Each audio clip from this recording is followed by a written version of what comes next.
Ladies and gentlemen, thank you for listening, downloading, and subscribing to the latest edition of the 12 Kyle podcast. I'm 12 Kyle. Check this out. On this podcast, what I want to talk about is a wild night. This night took place way back in the day, back in the 90s when I was in college. I will initially begin by saying that the names that I will use in this story aren't the names of the actual people, and this is to protect the guilty. If you're familiar with this story, at least to me, it never gets old. Understand that this story is set in the 90s. And if you didn't live through the 90s or you just, wasn't cool enough to come outside, things were kind of wild in the 90s. So I want to apologize up front. Okay. So my recollection of this story, basically, wild things happen in college. Or at least it did for me. And I went to, historically black college, South Carolina State University. Shout out to my alma mater. Shout out to all HBCUs. And in the 90s in particular, what was really, really cool about HBCUs and my school in particular, like each day, you never knew what was going to happen. And that was one of the beauties of being in college, is that you just didn't know on a day-to-day basis what was going to happen. There was always something interesting. There was always something funny. There was always something crazy happening, right? So you really, from my perspective, I look forward to each day. I played football, so that made things that much better for me, if you will. High visibility kid, and I was popular. I'm not going to say that I wasn't, but I was pretty popular. But that's not even the point. The point is that things happen. And so really, when I look back on it, sometimes things happen, or things that happened back in the day, I'm like, man, I wish we had the technology, because keep in mind, I was in college from 1991 to 1996, right? So when I was in school, technology wasn't as advanced as it is now. Translation, there were no cell phones. Cell phones existed, but not like that. You had a car phone. You had a brick phone if you were rich enough to afford one. Pagers weren't a thing. Caller ID didn't exist. The internet was in its infancy. I remember one of my best friends. We would write each other. She went to Duke, and shout out to Jamel. And we would write each other. And I remember she wrote me one time, and she said, "Well, here's my electronic mail address." And I was like, when I wrote it back, I was like, electronic mail? What the hell is that? I'm mailing this letter right now. I don't need electronics. So I want to kind of give you that setting as to how things were in the 90s, right? So there was a lot of, particularly for young men, there was a lot of misogynistic behavior and language, back in the day. Because again, we were wild in the 90s. That's really about the easiest way I can explain it. But the 90s it was really wild. So I got a story for you. And I remember this like it was yesterday, right? So it was a Thursday night, and we chilling in the dorm. And Thursday nights were always really cool because it's the end of the week. So we had this thing called Thursdays, right? So Thursdays, cats would get drunk in the dorm and then maybe go to a party or go to a club or something like that. Now, full disclosure, I didn't drink when I was in college. I didn't drink the whole time I was in college. Didn't take my first drink until I was 26 years old. So I'm a late bloomer. And the reason why I didn't drink, because I honestly did not feel the need to drink.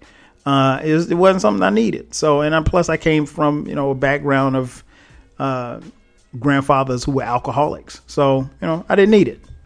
And I'm very much a social drinker now. Like, I'll drink every now and then.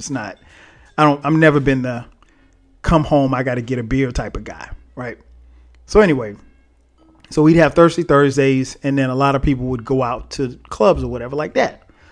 So what happened was this particular night, it was Thirsty Thursday. And I always, for you listening, I always like being around my teammates in particular on Thirsty Thursdays, because they would get drunk and like they would tell like the funniest stories, right? And so it was always comical being around my teammates, and I love them to death, man. It's nothing I wouldn't do for any of them. So Thursday Thursdays were always interesting. And there was this club that we used to go to called the Ritz. And so this particular night, we weren't going to the Ritz because I had a project due the next day for my international marketing class. I was a marketing major, right? And so international marketing, we had a project due that was due on Friday. And so that particular night, I'm staying in the dorm. And anybody knows me knows that my right-hand man, one of my, closest friends, my teammate, my boy Mo. So Mo was also a marketing major as well. So Mo came to my room I went to Mo's room. I'm sorry. And we were working on this project. And again, it was due the next morning at 10 o'clock. So as much as I wanted to go to, Club Ritz, I just couldn't because I had too much work in. And as typical me and Mo style, we were waiting until the last. I think we got the assignment like maybe 2 weeks prior to, and so me and Mo didn't do it until the last minute. That's really just how we got down. So we're in the dorm and we're kind of contemplating as to how we're gonna do this project, because he's doing his, I'm doing mine, and we're kind of tossing ideas back and forth. Sort of helping each other out, but not turning in the same work. And we were kind of, both of us were kind of sad because this particular night, almost everybody was going to Club Ritz. Foxy 44 had closed. I'm sorry. So Club Ritz, like this particular night, almost everybody was going to Club Ritz. That's all everybody was talking about. And this was going to be dope because this was right around the time when the weather broke. And trust me when I tell you, there's no better time on an HBCU campus is when the weather breaks. When the weather breaks, you start seeing people from everywhere, people you never even seen before, people who you didn't even know went to school. You start seeing them around campus, right? And so this was the first first weekend where it was going to be really, really warm. And so, everybody was headed to, Club Ritz, except me and Mo.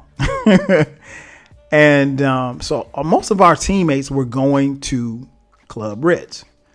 So, we're kind of like the, redheaded stepchildren still in the building. We're still chilling or whatever. And so we're doing our work. And it's funny because Mo and I were just talking. We were talking about the project, and then Mo mentioned, he said, "Hey, man, I was downstairs earlier and I saw this dude. Let's just call him Nathan." He's like, "Yo, I saw Nathan, and he was talking to this other guy named Terry, and he told Terry," I overheard him tell Terry, "Yo, it's on again tonight." And I was like, "What does that mean?" He said, "Well, I didn't know what he meant at first." And then he said, "I saw Nathan later on, in the calf, and he told somebody else it's on again tonight. And he said, I didn't really know what to make of it. He said, I just assumed that they got a chick coming through.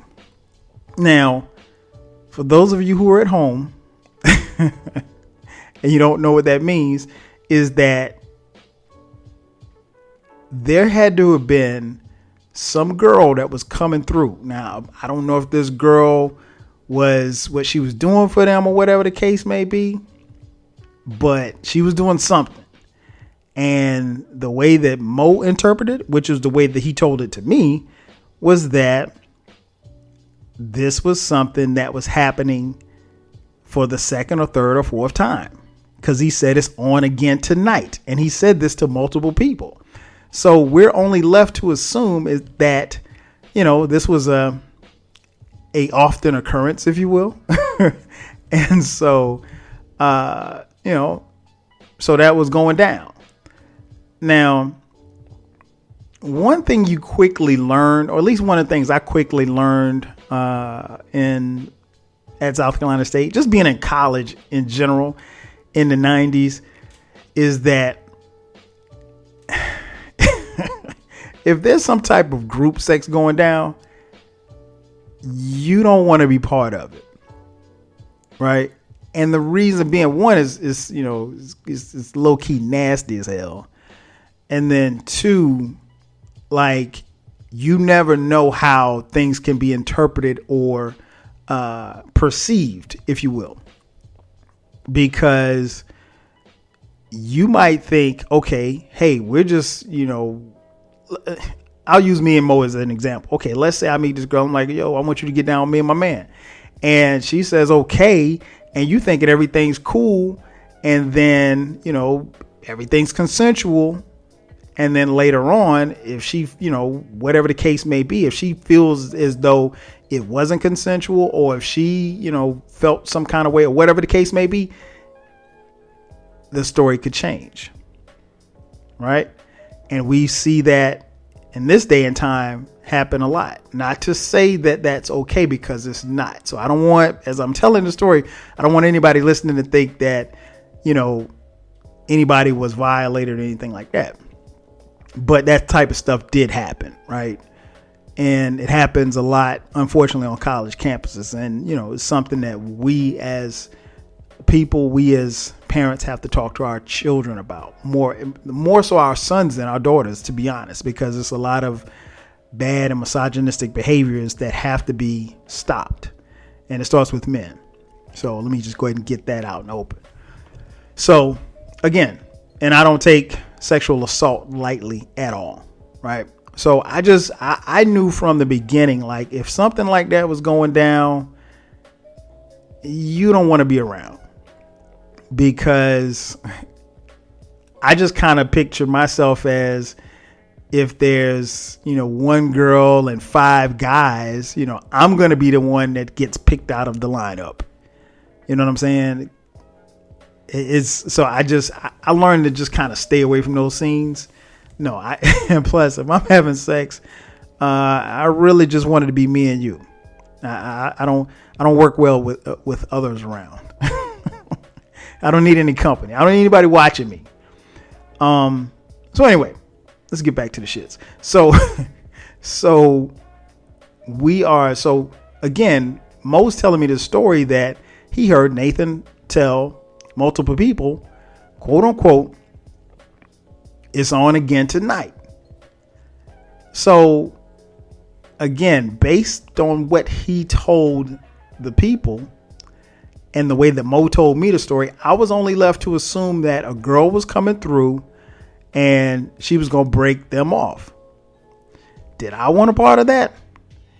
Hell no. But it was going down. So anyway, and again, this dude, Nathan, I know him, but I don't know him. I know him by face. I know him, as in a guy that lived in the dorm. If I see him, I say, what's up? And keep it moving. I didn't know anything else about him. I could tell you where he's from, but I'm not going to tell you where he's from. But that's about it. I didn't know the guy. But So yeah, so apparently this is about to go down. So Mo is telling me this. And so we're still doing our project, what have you. And what was really, really weird about it is that in our dorm, we were on the 3rd floor. So all of my teammates, all the football players in this particular dorm lived on the 3rd floor. There might have been 1 or 2 on the 2nd floor. The other athletes, basketball players, tennis, golf, those guys on the 1st floor. Now, this dude, Nathan, and Terry and the other guys that he was talking to, they weren't athletes, because it wasn't all athletes in our particular dorm. But, a lot of athletes were in the dorm. But at this particular time, from what I could remember, Nathan and the guys that he ran with weren't athletes. Okay. Not that it matters, but they just weren't. And one of the things that was really, really eerie about that night was, and I distinctly remember this, it was like 9, maybe 10 o'clock, and the dorm was quiet. You didn't hear nobody making no noise. You didn't hear because normally, you hear music, cats got the doors open, playing music or whatever like that. And like, again, it was warm. You might have the windows up, whatever the case may be, right? So it's pretty silent. Me and Mo actually have the door open because we're starting to get a little warm in his room. And so we open the door just to get a little air. So anyway, some time passed, and I'd never forget. We were sitting there. We took a break. I think we went to McDonald's, came back, got something to eat, came back in the dorm. We're doing our work, and a couple of hours passed or whatever like that. And one of our teammates, and again, this is like, by this time it's probably about 10, maybe 10:30, right? One of our teammates came by, and he said, "Yo, have y'all been on the 1st floor?" And I was like, "Nah." He was like, "Well, there's a line." He's like, "There's a line of dudes at Nathan's door downstairs on the 1st floor." I was like, "Word?" I said, "A line?" I said, "How many people?" He's like, "Man, it's got to be at least 10 dudes." He said, and it's like 4 or 5 dudes in the room. Now he's like, they got some girl in there. And I was like, 4 or 5. Damn. I mean, the numbers the numbers just look kind of crazy to me just by saying that. Right. So, and I said, "Well, who's in there?" He said, "I don't know the dudes that's in there." He was like, "I just saw some dudes standing outside." Right. So he was like, I ain't even messing with that. He was like, I got some work to do. So the scene is set, basically. So let me backtrack just in case you didn't get it. About 10 guys standing in a line outside, in the hallway, and 4 or 5 guys in the room with this girl, and the lights are off, right? So anyway, I think probably about 20, 25 minutes passed. And next thing you know, we just hear a bunch of yelling. And I don't know where the yells were coming from, but it was just like, it was a distinct yell and you heard just a whole bunch of ruckus. And what happened was Mo had his window open, and his window faced the courtyard, because there was a courtyard in between both sides of the dorms. And so, and through the window, you could hear a bunch of yelling and screaming. And I was like, what the hell is going on? And so, so the same dude came back by, and he was like, what's all that noise? And so me and Mo were like, we don't know what that noise is. So he was like, I'll go check it out. And he didn't even go all the way downstairs. He went like to the elevator. He was about to go downstairs, and somebody stopped him and said, hey, don't go downstairs. Something's going on. And I guess that was like, look, whatever's going down, you don't want to implicate yourself in people thinking you were downstairs, so you stay right here. So he's like, just chill right here. So again, it's making all this loud noise. So then it sounded like something was I heard a smash, right? And so when we heard a smash, me and Mo was like, yo, let's go down there and see what the hell is going on. So we took the stairs and we went downstairs, and then we just saw a bunch of guys just running. Like, there was a basement part of the dorm, and nobody, I mean, like, you had no reason to go into the basement because there was nothing down there. It's like a furnace and something else, but there was nothing else down there. And so we went downstairs. We saw the guys run through the door and go downstairs. So we were like, Mo and I just looked at each other like, man, what the hell? Why? Where are they running? Because keep in mind, all we know is that there was a girl, there were 10 guys, and maybe another 4 in the room, and that was it. So we don't know where this ruckus is coming from. So we're trying to figure out, okay, well, did the girl run downstairs? What, I mean, like, is she okay? Like, who is this? Where's this? And I mean, like, it literally looked like a mob of dudes. It was only like maybe 6 or 7 guys, but just imagine 6 or 7 guys running through a dorm hallway, running downstairs. So Mo and I kind of looked at each other like, should we be going down here? We're like, fuck it, let's go, let's see. And so we go downstairs, and by the time we get downstairs, I'm hearing screaming. I'm hearing screams. I mean, loud screams. And I'm like, oh my God, are they killing this girl? And so we go downstairs, and the door is kind of stuck, right? And so I'm pulling on the door. I can't really get it open. Mo pulls on the door. He can't really get it open. And again, we're still hearing this scream. So I push Mo to the side, and I yank on the door really, really hard, and the door flies open. Mo and I step in, and we see like 7 or 8 guys. And then the next thing I know, we're hearing these screams, and then the person that was screaming, the girl runs. I mean, like, I couldn't see it because, again, it was kind of dark in there. Runs right past me through the door, right? Runs right past me and Mo. I mean, like, so fast to the point where I couldn't even look and see, who it was or whatever the case may be. I couldn't get a good look at her or anything. I don't remember anything. And so so she ran past me and Mo. She ran back up the stairs into the courtyard. And as she's running into the courtyard, somebody, I couldn't even believe it. Somebody took a chair and threw it, and it hit the back of her leg, and her shoe came off. And so she runs through the courtyard, through the front door, out of the dorm. And I think she got in the car and took off. And so by this time, the guys are running up behind her and everything like that.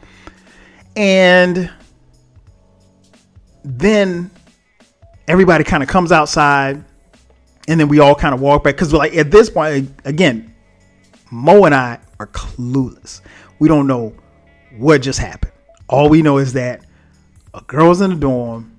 She was in a room, and they were, getting busy, right? So at that point, again, we don't know. Nobody's saying anything. All we know is just guys make a bunch of noise, bunch of yelling, whatever the case may be. So then somebody walked back into the courtyard, and they grabbed the shoe, and they walked back into. So all of us, it's at least, I don't know, maybe about 20 guys. We're all kind of standing in the lobby trying to figure out what the hell just happened. Because again, very little of it I actually saw. And what I saw, I couldn't make out with my own 2 eyes, to be honest. It happened so fast, right? Because she ran every bit of like a 240 up out of there. And so somebody grabbed the shoe, and they walked back in, and they said, yo, whose shoe is this? And Mo and I looked at each other. We had our shoes on. So, I mean, everybody that was standing in the lobby had their shoes on. And they looked at the shoe. And it was a man's shoe. Okay. And so somebody said, yo, she had that shoe on. And then somebody else looked in the courtyard and found a stocking cap. Yo, whose stocking cap is this? Apparently, she had on stocking cap as well. And so we are quickly determining that she wasn't necessarily a she. It was a he. Oh, how the plot thickens. So here's what we found out very quickly. The young lady that they thought was in the room giving head wasn't a young lady. It was a guy. So at this point, when we see when we saw the shoe and the stocking cap, it was almost like the light bulbs kind of went off in everybody's head. Everybody who wasn't in the room or who wasn't down there, which it was a handful of us who had just kind of came downstairs because of the commotion, and then there was other guys who had run and chased the person downstairs because they were upset to find out that it was a guy, and I guess they wanted revenge. So in the midst of all of this, Nathan comes into the lobby. And by this time, everybody's like looking at him like he's crazy. Like, okay. And so everybody's making noise. And I just, I don't know why I did this, but I was like, hold on. Everybody shut up. Everybody shut up. Everybody shut the fuck up. Nathan, was that a dude in your room? I asked him point blank in front of everybody as loud as I could. I said, was that a dude in your? I said, the fellas want to know right now. And of course, I wasn't in the room, so I would care one way or the other. But this was just so hilarious to me. I said, was that a dude in your room? His response was, I don't know.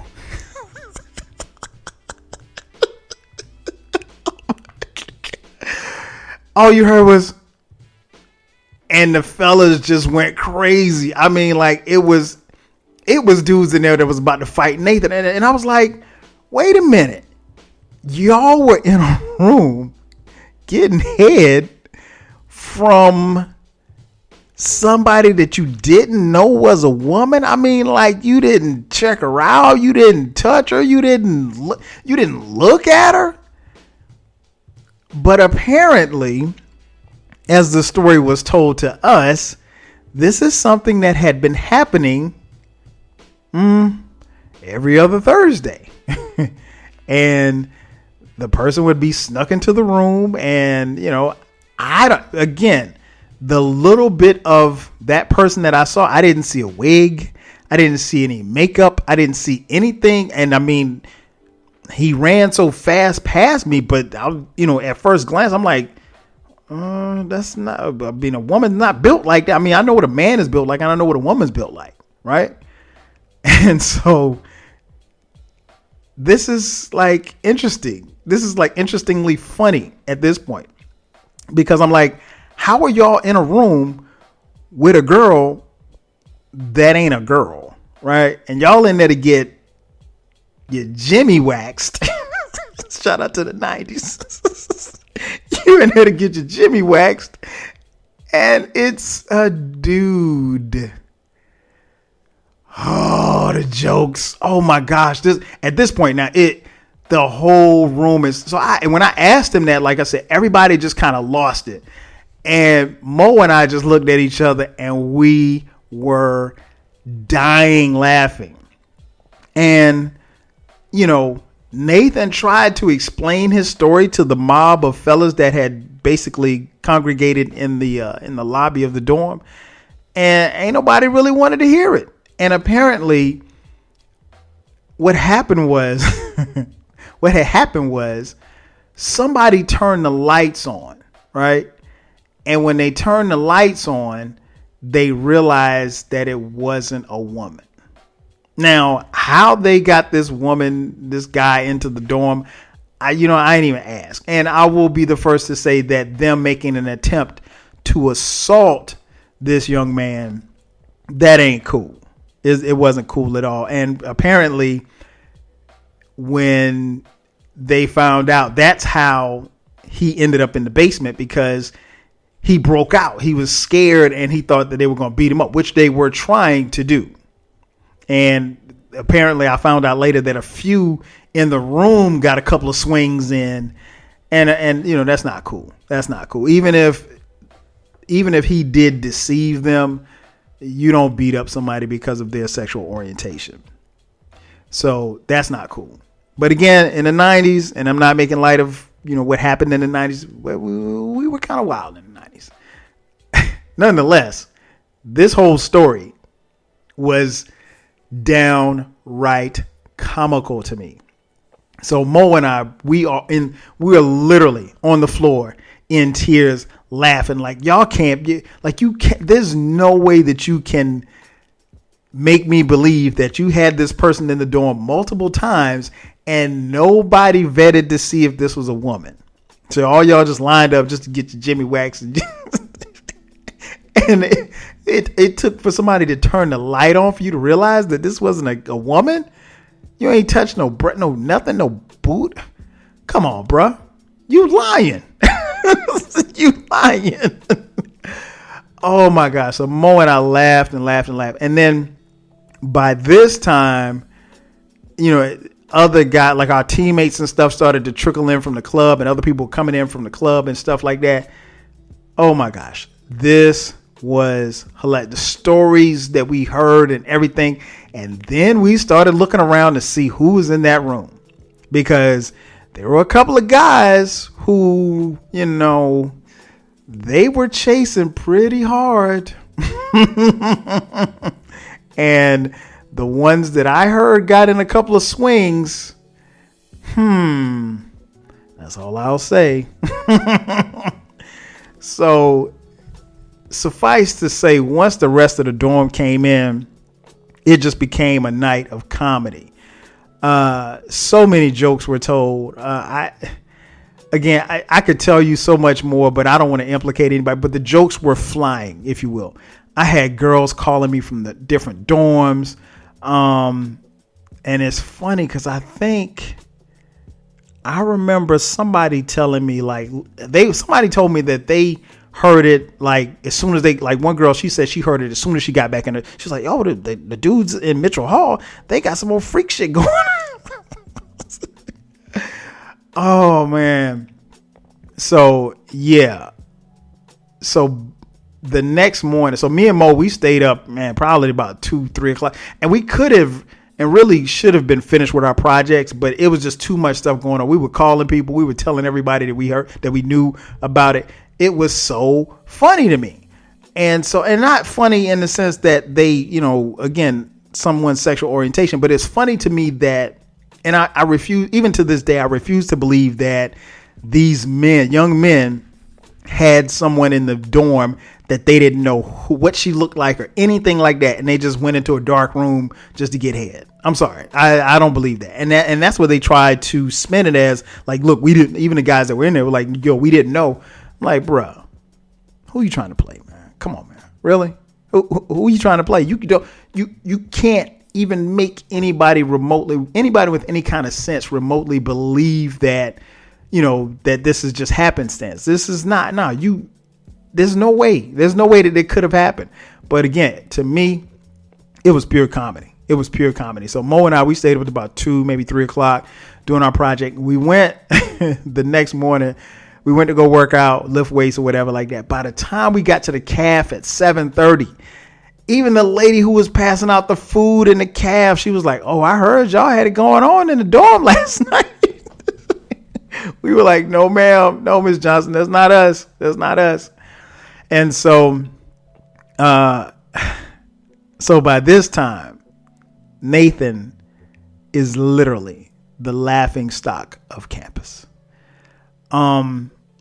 I don't know what happened to Nathan. Honestly, I don't think Nathan finished the semester at South Carolina State University.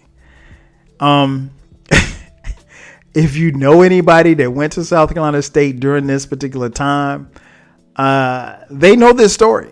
And I'm pretty sure many of you listening know this story because you were there. But yeah, it was a wild night, man. It was a wild night. Dude, I literally think dude just quit school. And if he quit school at that point, and I don't even think this had to been like maybe March. So he didn't have much time left in school for that particular semester. But yeah, bro, I don't think, I'll put it like this. And he was a business major. I saw this guy maybe 2 more times on campus after that. And I'm convinced that he left school. Now, whether or not he did or he didn't, I don't know. But the sheer embarrassment, because everybody basically was like, yo, you like transvestites or something. You know, I mean, like he was getting clowned. And the dudes who were in the room and the dudes who were lined up, they were assumed to have known. So they were getting clowned. And I remember this one guy, his girl, he was in the room. Now, whether or not he said nothing happened, but he was in the room. And his girlfriend, I knew his girlfriend. And she wasn't happy. I'll just put it like that. I'm not going to say what I was going to say. She wasn't happy. But yeah, man, it was a crazy night. It was a crazy night at SC State.